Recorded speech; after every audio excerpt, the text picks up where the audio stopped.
Good afternoon.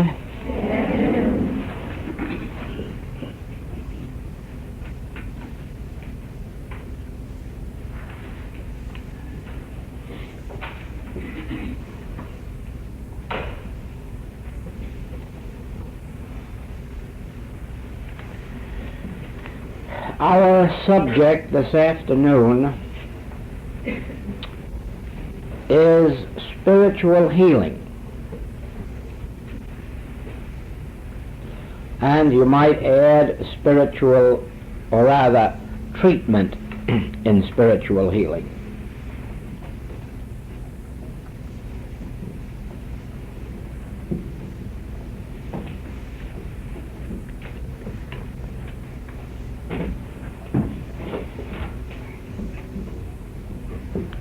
We will have greater success in the healing work when our students understand the nature of spiritual healing.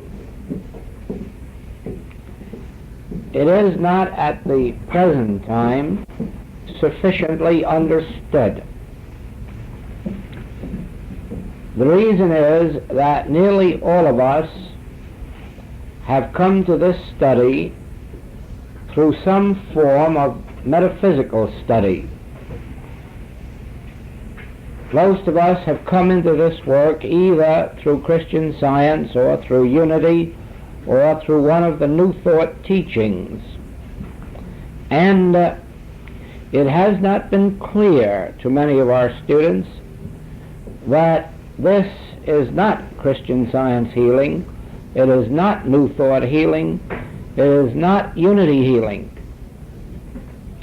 And the result has been that instead of recognizing this and clearing out the old bottles before the new wine was added, most students just go about adding new wine to their old bottles filled with their former teachings.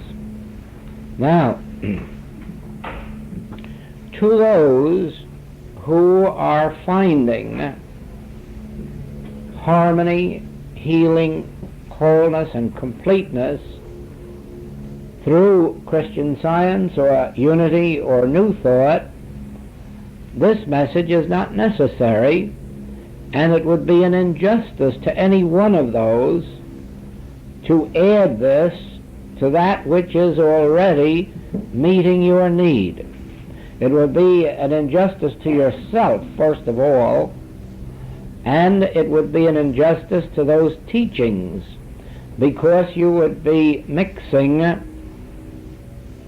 teachings of far different nature, and you would not succeed.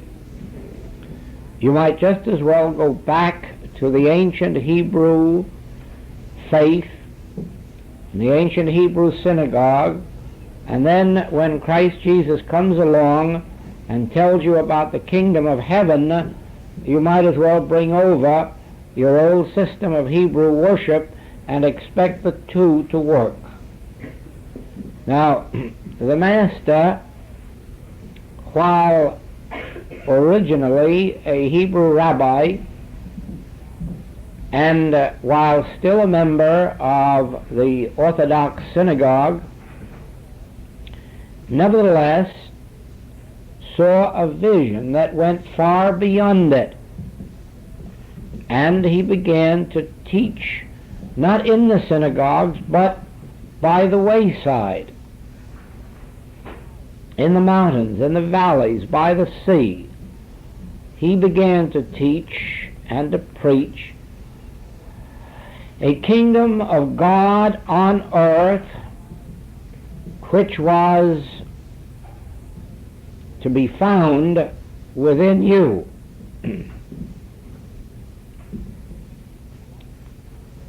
To rightly understand that, it would be necessary for one to be able to clear out of themselves their old Hebrew teachings in order to be able to accept the new.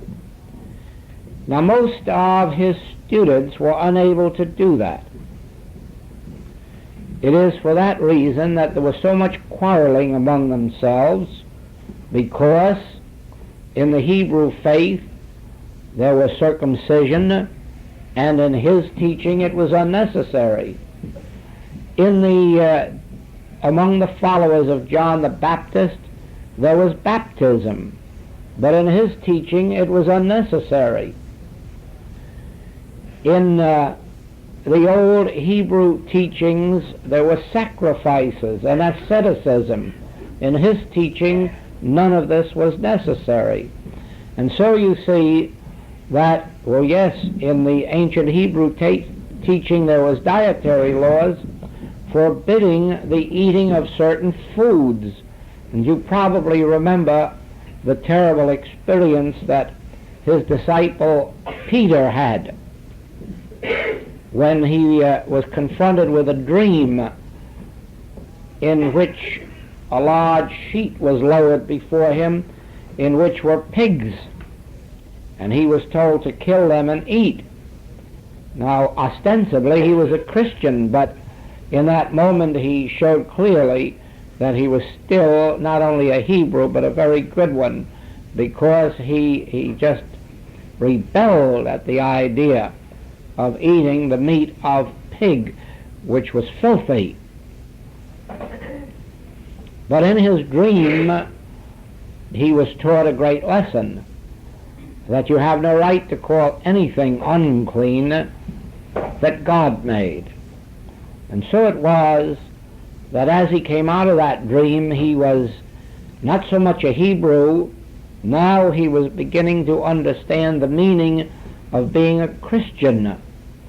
Well, in the same way, in those early days, no one could be admitted into the Christian faith unless they first became a Hebrew. The disciples would not have anything to do with anybody in the Christian religion unless they were first good Hebrews. And so Peter learned that this could no longer be if he was to really and truly embrace Christianity. And so when Cornelius, the filthy Gentile, sent for Peter and asked instruction, Peter now understood the meaning of Christianity. There is neither Greek nor Jew, bond nor free. We are all one in Christ Jesus. And he went and taught Cornelius and his followers, and the Holy Ghost descended upon them, and he found then that you didn't have to be a Hebrew in order to receive God's grace.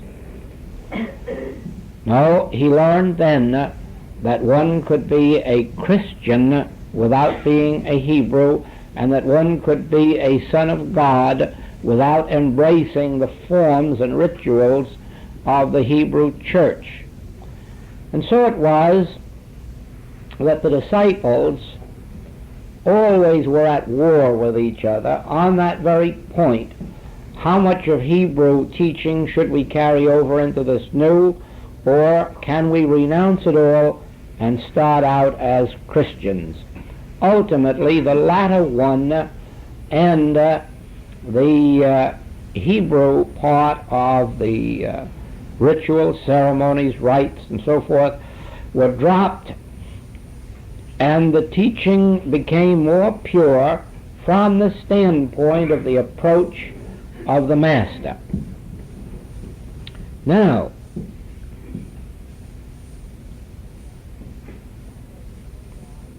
that was in no wise a condemnation of Judaism or of the Hebrew faith. It merely was a branching out into another revelation. So it is. Christian Science, unity, New Thought teachings have met the need of many people, and undoubtedly still are meeting those needs. So what we have to say here is not a condemnation of those. It is merely instruction in a way of life that does not include those. Therefore, to be successful, and this more especially applies to healing work, you have to come out and be separate. You have to adopt another principle than those teachings include. And I will illustrate that this way. In many metaphysical teachings, it is considered that there is a mental cause for a physical disease. So that if you have rheumatism, it may be that resentment caused it, and if you can get rid of resentment, you would get rid of your rheumatism. Some other diseases may have their cause because you are not sufficiently loving or forgiving, or some other divine quality is lacking. In any event, disease is associated with a mental cause. Now, back in the Materia Medica days, all disease had a material cause. And it was with the advent of the early metaphysical teaching that disease began to have a mental cause. And now I can say to you that the premise of Materia Medica was wrong. Disease does not have a material cause. And I can say to you that the metaphysical premise, while a step beyond the material, is also wrong. There is no mental cause for physical disease. And those who are still working from that approach will not make headway if they are trying to do it through the infinite way literature.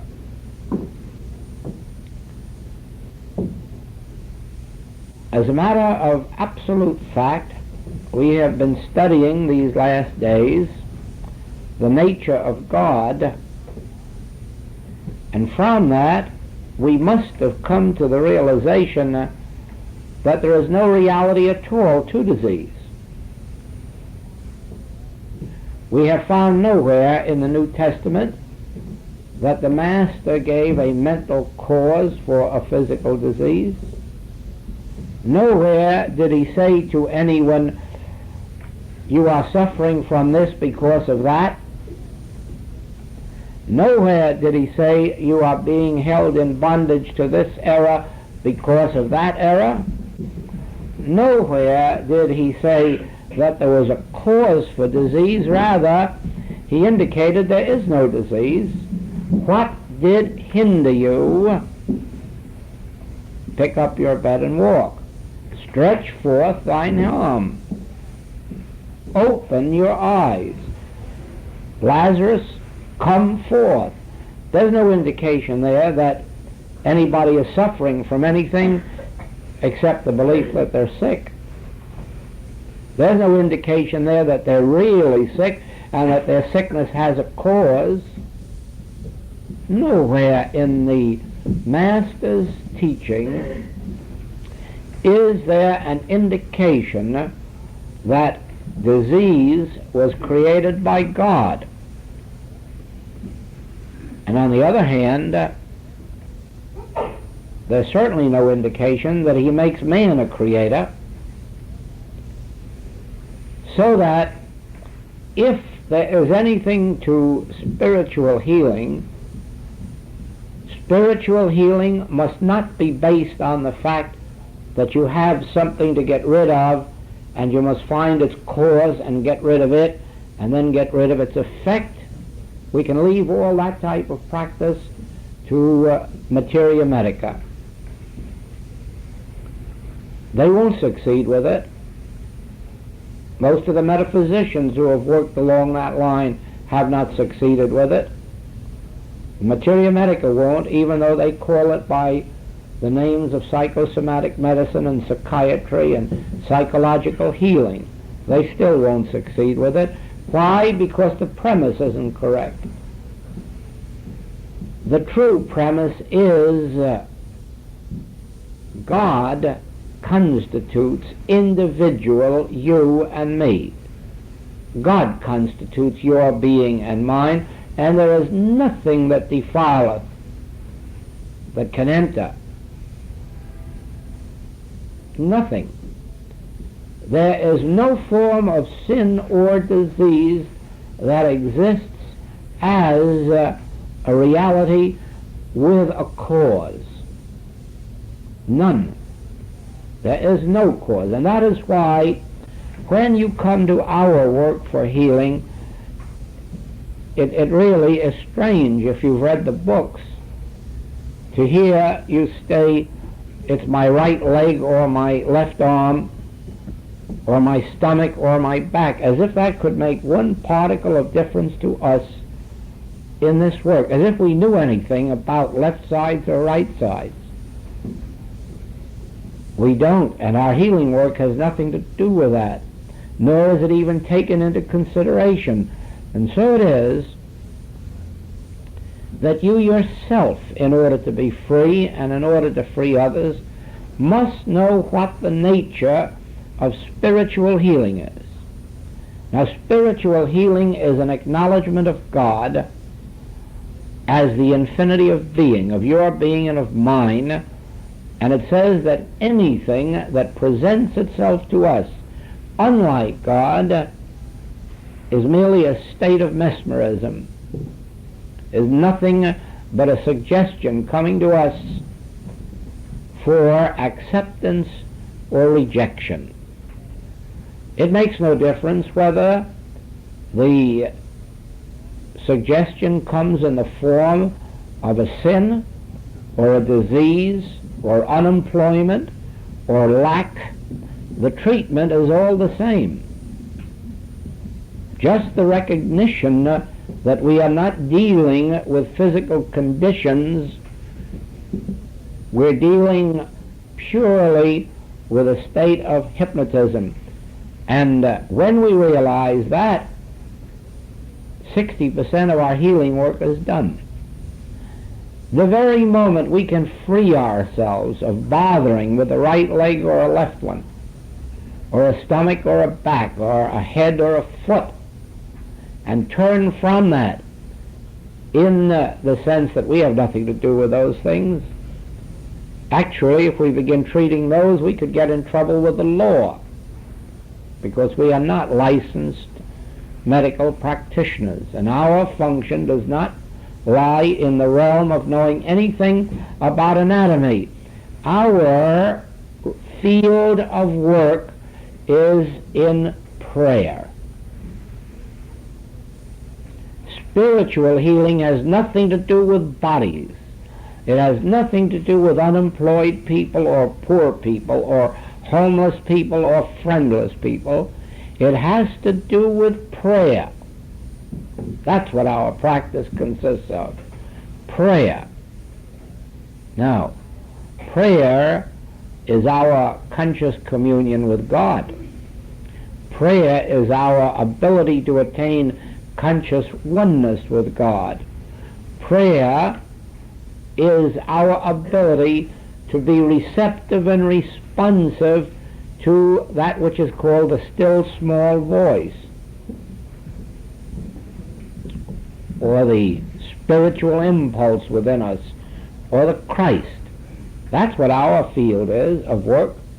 Our field of work is prayer, spiritual communion with God, in which all of these appearances, discords, inharmonies, and so forth, naturally disappear. As long as your thought is hypnotized to looking at a body or a pocketbook, you will not break the mesmerism that gives you your freedom.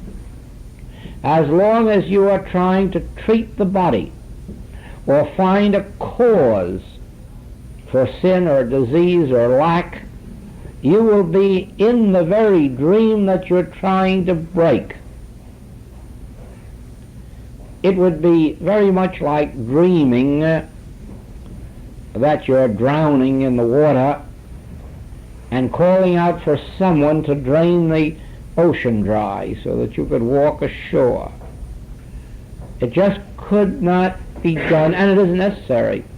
To be saved from drowning, it would only be necessary for someone to wake you from the dream and learn that you're not in the water.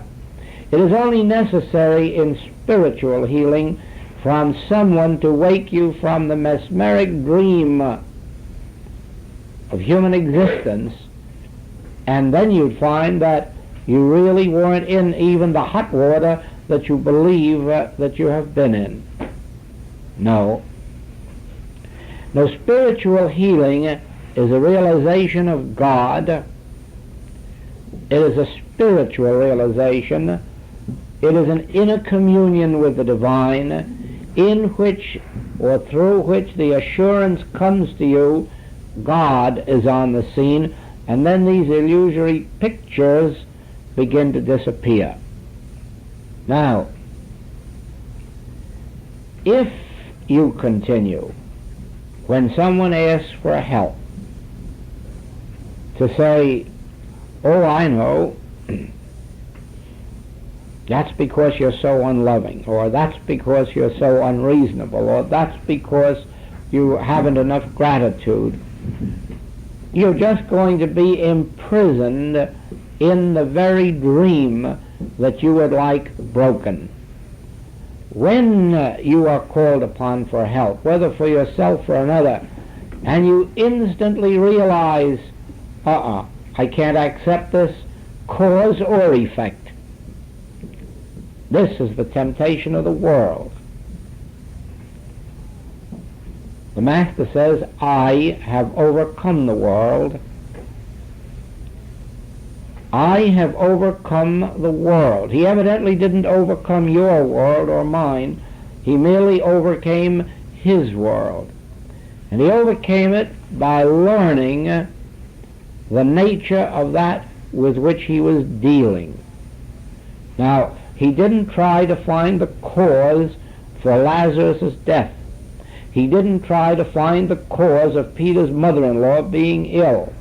Nor did he say that it's old age, because he went right over and woke her up out of the dream and brought her back. When the young man was being carried past him, the corpse, he didn't stop to ask what caused the death or what caused the disease. He just brought that young man up off of his bier. So it is. You must learn in the infinite way practice that we are not dealing with sick or sinful people or poor people, nor are we trying to improve them. Our task is realizing the dream nature of all these discords and waking out of it. The best way to wake out is to realize once and for all that this is not a condition or a person we're dealing with. This is a state of mesmerism, and then dropping it right there and then, and you'll find that 60% of the ills will disappear with no further treatment than that. And another 20% will disappear when you go within, ponder as we did this nature of God, get a clear realization of what God actually is, and that the whole nature of error is really not condition or person, but this dream, this universal hypnotism. Then you will find that you quiet down and the inner feeling of God's presence comes, and that removes the other 20%. That still leaves 20%, and I'm afraid that that 20% is in the hands of our patients themselves to bring themselves into accord with spiritual living, since we cannot add the spiritual graces to them while they insist on violating spiritual life and spiritual law. In other words, if a person is going to persist in their material way of life, they must expect that part of the material nature of existence will cling to them. It is only in the surrender of the material sense of life that the full spiritual heritage can become manifest in our experience. So it's been, I've noticed in nearly 27 years of this practice, that anywhere from 10 to 20% of our work just does not register, and always you have the same thing meeting you, somebody who has no intention at all of yielding up their Hebrewism or whatever it may be that is binding them in order to embrace the higher spiritual unfoldment. Now,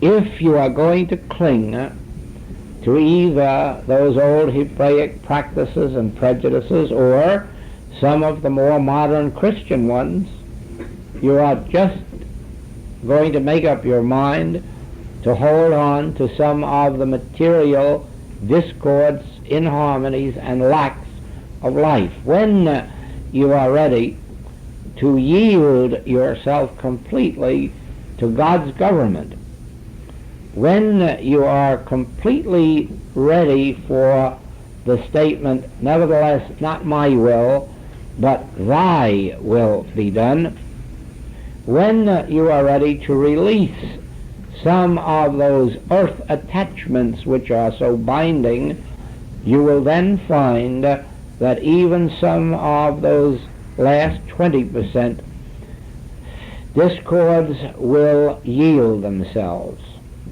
Now, we need not concern ourselves with that while we still have this 80% to deal with. And in dealing with that 80%, I would like to remind you of this. When called upon for help, whether for yourself or for others, immediately remember, this has nothing to do with a person or a condition. This is what was called Adam dream or fall of man. This is the world mesmerism and nothing else. And stop right there. Turn from it. Hold fast in that, and do not allow your thought to go back to the person or the condition. Then if you do not have an instantaneous healing and they ask for help again go through the same routine, reminding yourself this is not person, this is not condition, this is an attempt to hypnotize me into seeing error in a world of God's creating. And I refuse to acknowledge error in a world of God's creating. Now, that, combined with your meditation, in which, through the realization of the nature of God or the nature of Christ, you attain a bit of inner stillness, you then bring yourself to the position where the spiritual impulse can flow out from you. Now, this really is the crowning point of our work.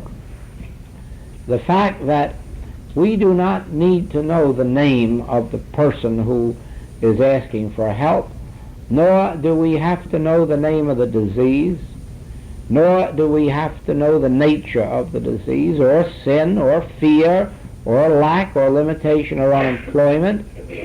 We merely have to know that there is a call for help. And then the first thing that we must remember is this has nothing to do with that person. This has nothing to do with that condition. This is a temptation to me to accept a world apart from God, to accept a creation apart from God, or a life or a law apart from God, and I refuse. Then go into the meditation, and after pondering the nature of God and the nature of Christ, the nature of error, the nothingness of all appearances, wait. Wait for that 1 second of deep breath or inner peace, and that should bring the healing. If it doesn't complete it, you may have to do it again and again. There are cases so obstinate that you have to treat in that way for a year before you break down whatever it is that is unyielding in this dream. But the point is that this is the way of approaching it, whether you meet it instantaneously or whether you have to work 2 days or whether you have to work a year at it. This is the way. Never be tempted to blame yourself or your patient for any lack of healing. Never use the words you or he or she. Somewhere in a class a few years ago, I said that you should be at least as fair to your human patient as you would be to your cat or dog if they were sick. Now, how, if your dog or your cat or your bird, if they were sick, how would you go about treating them? Would you ask them whether they'd been sinning or ungrateful or unloving or unjust? Would you tell them to read 12 pages of your favorite book? Or tell them that they must tithe or that they must go to church? No, you would do no such thing. You would sit down in prayer, and you would achieve your inner communion with God, and your dog or your cat or your bird would jump up like that because there's nothing in them to resist it. And that's why they respond so quickly. First of all, they respond because you don't try to get them to read so many pages of your favorite book, and because you don't try to get them to go to church, and you don't try to make better humans out of them. You take them as they are, animals, and you sit down and you know right well it isn't normal or right for an animal to be sick. You know that. You know that there's nothing in God's plan that would make an animal sick. And so you sit right down and get in communion with God. You get the feeling of God's presence, and your dog or your cat as well. Well, be that fair to your patient, to your student, or to the members of your family. Don't put the responsibility on their shoulder. Now, that doesn't mean that you can go up and down this world healing everybody that you would like to have well. Oh, no. Everyone has a right to be as sick as they enjoy being sick. Everyone has the right to select their own method of cure, even if it kills them. And I'm sure you've heard people say, or you've heard it of people, that I would rather be dead than live through Christian Science or Unity or some other truth teaching. And why not give them their privilege if that is their way of expressing and of learning? It isn't going to harm them, because there is no such thing as permanent death to anybody. It's only another experience. And so it is that you cannot expect to live other people's lives. And if they wish to cling to alcoholism or to drugs or to spending 6 hours a day at a television set, it is not your business to try to change their way of life.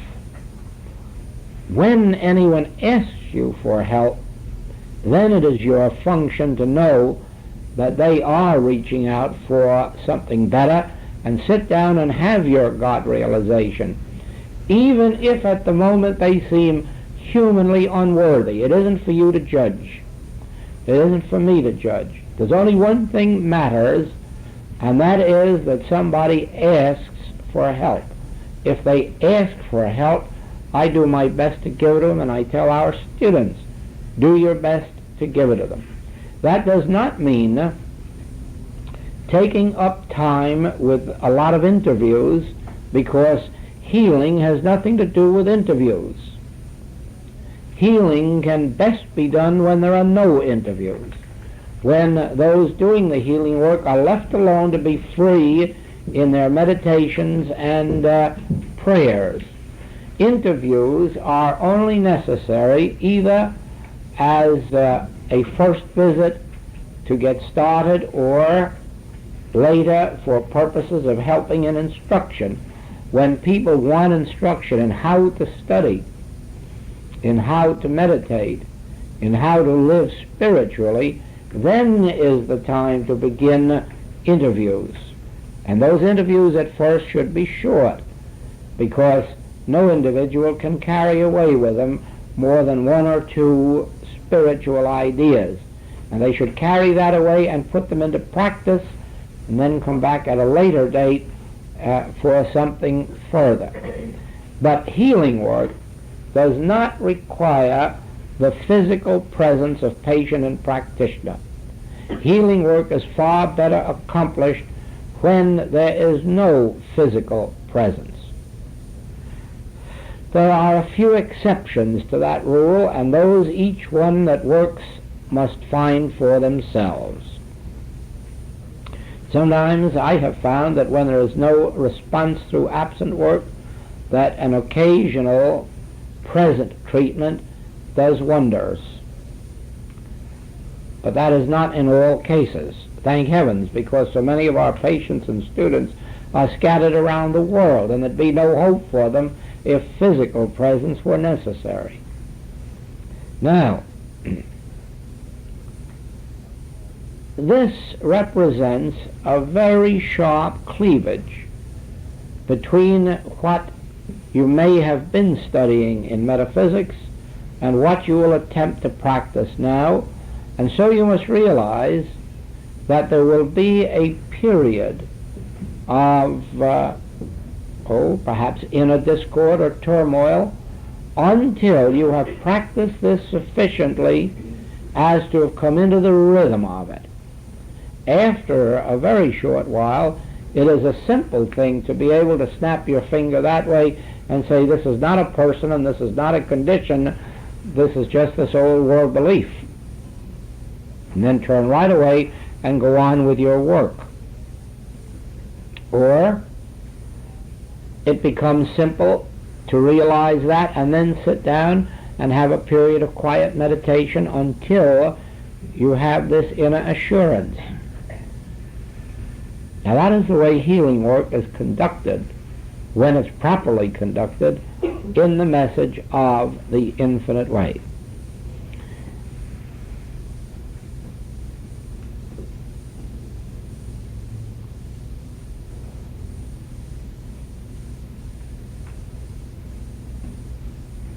Just see, here is a room of over 100 people, and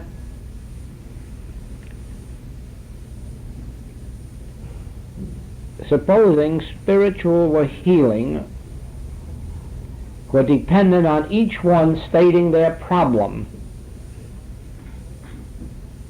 and then finding a cause for it, and then getting them to change and wipe out that cause, do you not see that it would take a practitioner just about the rest of their span on earth to help this 100 people, and by then most of them would be beyond the need of help? Actually, there is no reason why anybody here needing healing or help cannot have it, and have it instantly or quickly through this unfoldment, because we do not treat 100 specific people.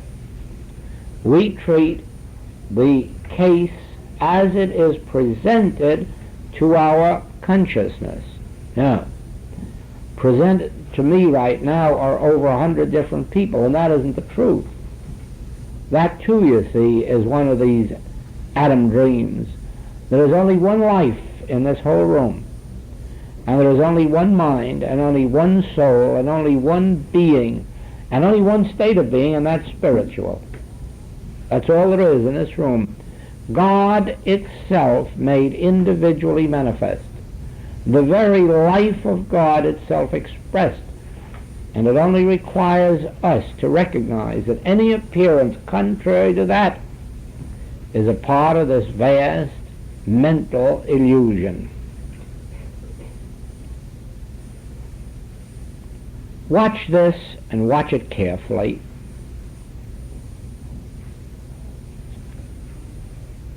Do not sit in judgment upon those who turn to you for help.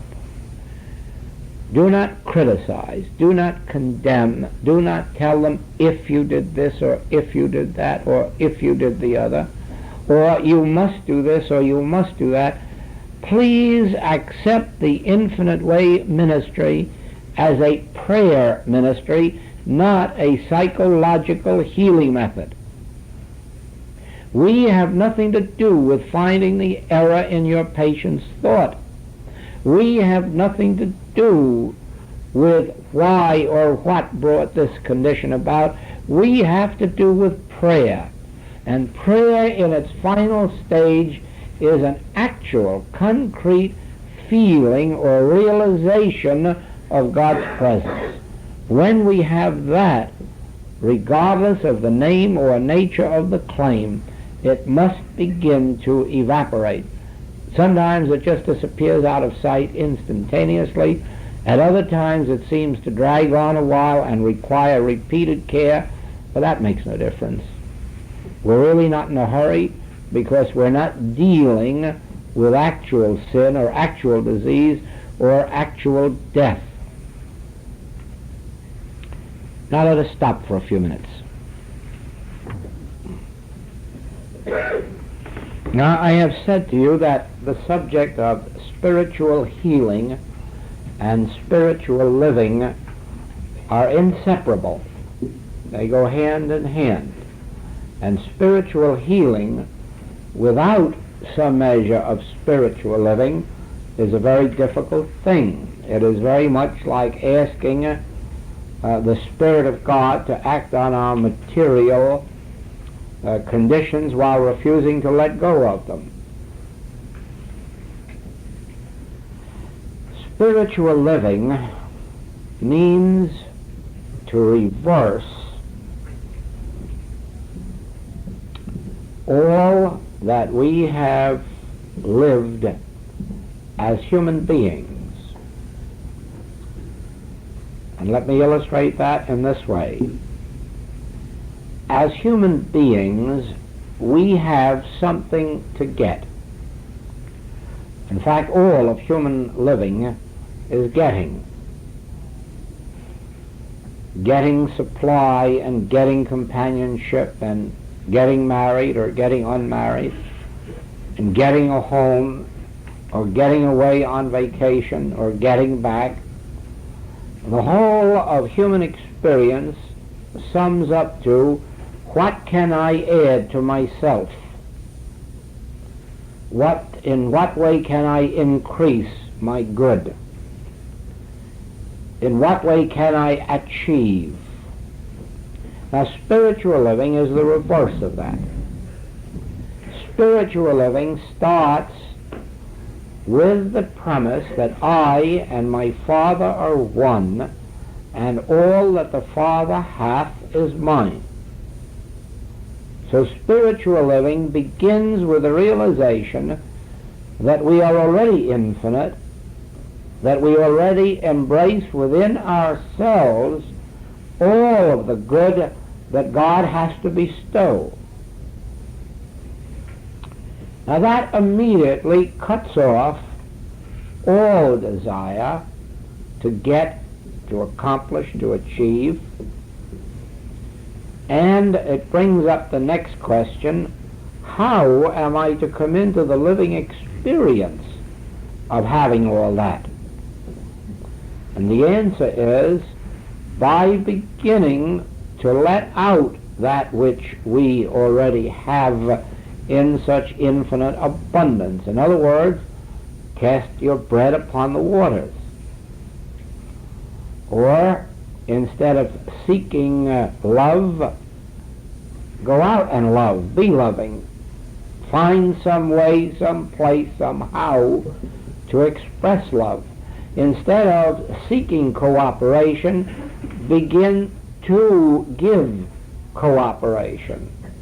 Instead of seeking blessings, seek to bless. Instead of seeking to get, seek to give. It makes no difference whether we begin with pennies, nickels, or dimes. It makes no difference if we begin with 15 minutes of service to someone in need of our service or an hour. What counts is that we make the acknowledgement that all that the Father hath is mine. Right now, the place whereon I stand is holy ground. Nothing need be added to me. I am this instant in one of those many mansions of the Father. It makes no difference that in some cases the appearances won't testify to that. We're not speaking now what appearances are, we're speaking what the truth is. The truth is, I and the Father are one. Now ye shall know the truth, and the truth will make you free. Ye shall not judge after appearances, but you shall judge righteous judgment. If you judge after appearances, certainly we all show forth to the world some phase of lack or limitation or unspiritual nature. But let us ignore that for this moment and make the acknowledgement, I in my true being, I in my true identity, I and my Father are one. All that the Father hath is mine. The place whereon I stand is holy ground. God's nature fulfills me. It fulfills all mankind. God's nature is available to all who seek it. God's will is done in earth as it is in heaven, and there is no other will. God's will is the only will. All else is a part of that mesmeric dream. God's will is the only will being done on earth as it is in heaven.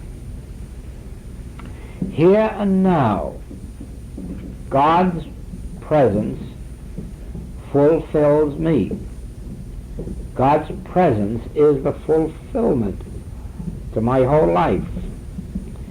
If I were to experience the realization of the presence of God, I would have my whole life fulfilled. Therefore, our whole aim is to get nothing, acquire nothing, achieve nothing except a continuous realization of God's presence. That must be done 3 times a day, 4 times, 5 times a day. As many times as we can find 2 or 3 minutes to steal away alone, we should sit down just for the realization of God's presence. Thy grace is my sufficiency in all things. Thy grace is omnipresent where I am. It is not absent from me. It does not have to be attained. It has to be realized. God's grace is my sufficiency in all things. Now you see, in the human picture, we look out here, and some are dependent on their jobs, on their employers. Some are dependent on business. Some are dependent on husbands and on wives. Some are dependent on climate and weather. Some are dependent on government doles. But the spiritual picture is the reverse of that. Thy grace, God's grace, is my sufficiency, and that breaks every human tie and every human bond. It doesn't mean that we don't associate and share with each other, but it means we have no dependence upon each other. As I've said to you in previous classes, never believe for a minute that you need me or the infinite way. All you need is a desire for God, and if you never heard of me or the infinite way, you'd get along beautifully. Just have your desire for God, and you will always have everything you need on earth. You won't need a teaching or a teacher. You'll have the very kingdom of God realized within yourself. The only function I play in your life, or the infinite way plays, is to bring back to you this age-old truth that right now the kingdom of God is within you, and all that God is you are, and all that the Father hath is at this very minute yours. And you're free. You have no dependence on man whose breath is in his nostril, no dependence on teacher or teaching, no dependence on books. Your entire dependence is on a realization of the truth that I and my Father are one. All that the Father hath is mine, and any claim to the contrary is a world dream, a world belief, a world hypnotism, and by recognizing it I become free of it. Now, spiritual living means that even while you perform every service of wife or husband or mother or father, you do it in the realization that you're doing it through love, not duty or necessity. That's the difference. While you accept every gift of husband or wife or child or parent, you do it with the realization that it is not because of necessity. Oh, no, no. Our only necessity is to receive God's grace. So you see that if you are living spiritually, you are breaking your dependence on man whose breath is in his nostril. You're breaking your dependence on weather, on climate. You're breaking your dependence on money.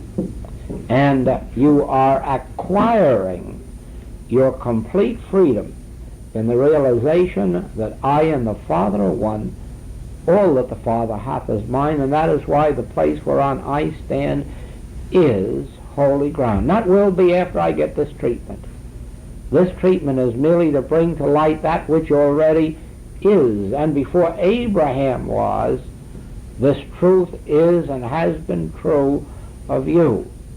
Now you're waking up out of the Adam dream to come into the realization of your spiritual identity, of your spiritual sonship. Did you not remember where it said you're children of God, and then if children, heirs, and if heirs, joint heirs with Christ and God? Then what do we need, and who do we need? Nothing but this realization. This we need. This realization is what breaks this mesmeric sense of a selfhood apart from God, a person apart from God, a condition apart from God. This is the very realization that breaks the whole Adam dream. And when we wake up, we find out that we're children of God and that we're living in heaven, because earth, when once you're freed of material dependencies, earth is heaven. There's no other heaven than this. There's no other body than this. This is the perfect body that God gave us, and the only reason we don't like it is because we have allowed the mesmerism of this world to inflict us with its beliefs. Once you break that dream, you'll be satisfied with this body. It'll move around and do everything you tell it to do, just like your automobile does. You will find that it's literally true that God gave you dominion over this body, over everything on earth, everything in the air, everything beneath the waters. You'll find out that that's true, and you'll be satisfied. This will be a fine body to get around in, and you won't see any other you like better. You'll be perfectly satisfied with it. It'll be so responsive to what you want it to do when you want it to do it, that you'll be grateful that you have it, and you wouldn't trade it for anybody else's. Somebody else may wonder why that's true, but then you understand too that they wonder why we married the particular men or women we did too, because they can't see anything in them. It's only yours and mine that is perfect. Now, let us see this, won't you? This life that we're living is the very life we've been seeking.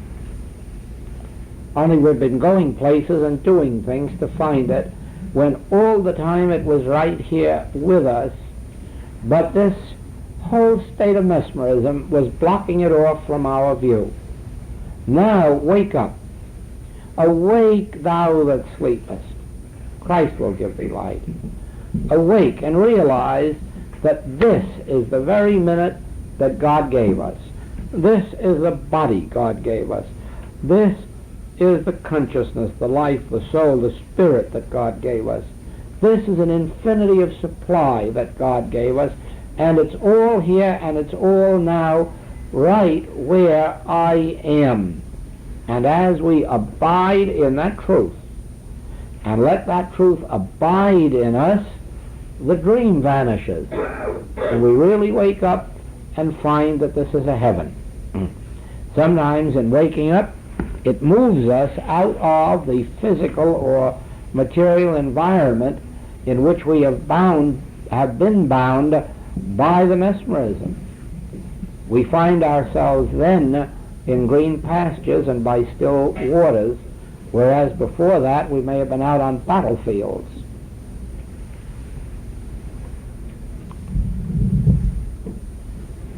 Now, as you read the Infinite Way writings, won't you please try to understand what the message is. It is not the healing of minds or bodies or pocketbooks. It's not physical healing or mental healing. It is a waking out of a dream and finding that now are we the sons of God. That's the essence of this message. And that's why it is that when you come to our practitioners, you don't have to worry about telling them your name. I've told them that in many cases you don't give them your right name anyhow. Maybe your maiden name or your marriage name or your second marriage or third marriage. Probably by now some of us don't even remember which our right name is. We're just using the one that's handiest. We don't worry about names in this work, nor do we worry about the names of your disease, since not even you really know the name. As a matter of fact, you would have to go to some mighty great diagnosticians to find out the right name, and even then they're going to quarrel about it. So what's the use of telling the practitioner the name that you happen to like at the moment, when I'm sure that after you were cured you could find a dozen doctors to say you never had it? No, one thing only, if you are a practitioner, be sure of this, that when you're asked for help, you don't delve around into a lot of human history and snap it right quickly with the idea that this is not a person or a condition, this is a hypnotism. And if you are a patient, don't go around looking at this part of the body and that, waiting to see if it's getting better, because it isn't going to get better. It's just going to disappear out of thought in the moment that ye think not the bridegroom cometh. But you got to have a moment when ye think not. Certainly when ye think not about the body or the pocketbook. And that's about as much as we can carry away with us today. Thank you.